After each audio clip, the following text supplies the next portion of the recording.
São 459 anos de história que formaram uma cidade multicultural, enorme, agressiva e ao mesmo tempo acolhedora. A São Paulo de paulistanos, japoneses, italianos, nordestinos e tantos outros. A maior metrópole do país é também conhecida como a Terra da Garoa, acinzentada. Uma fama que se deve sobretudo à indústria, uma marca de São Paulo. Mas a cidade começou a crescer, na verdade, com o comércio e os serviços. As indústrias vieram bem depois. Os primeiros imigrantes que chegaram à capital paulista conseguiram empregos em lojas, estabelecimentos que tomaram os bairros e ajudaram a construir a identidade da São Paulo de hoje.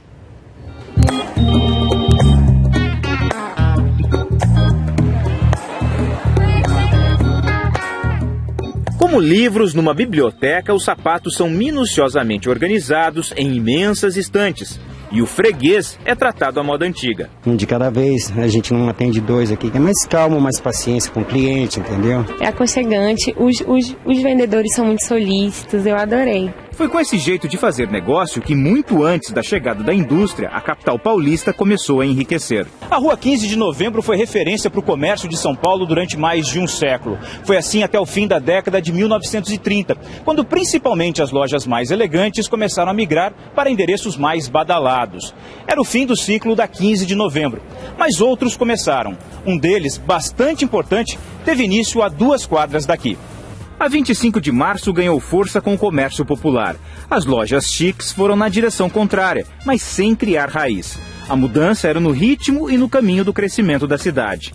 Até que veio a era dos shoppings, que se espalharam oferecendo praticidade e segurança. Viraram o símbolo do consumo. É uma relação de mão dupla em que o comércio induz crescimento e é induzido por ele.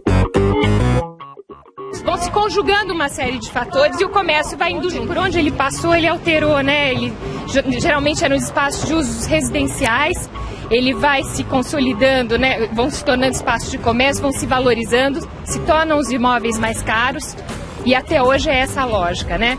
São informações reunidas num livro pela professora da Faculdade de Arquitetura da USP.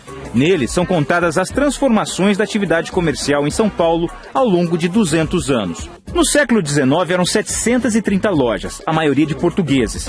Na segunda década do século XX, o número passou para quase 6 mil, com a vinda de sírios, libaneses, franceses e alemães. No novo milênio chegou a 1 milhão e virou um negócio de muitas nacionalidades. Seu Abrão testemunhou as 6 últimas décadas dessa história, na mesma loja, no mesmo endereço, com poucas adaptações. Trabalhar de paletó, de jaquetão, de risca de giz, como nós trabalhamos, com lencinho e tudo para atender, seria um pouquinho incômodo, né? Então a gente preserva pelo menos a gravata, o terno, a camisa em ordem, né? Para servir a freguesa como deve, né?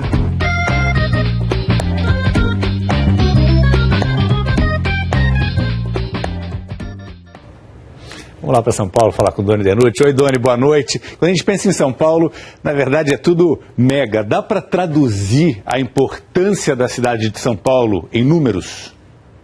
Vamos tentar, Grilo. Boa noite.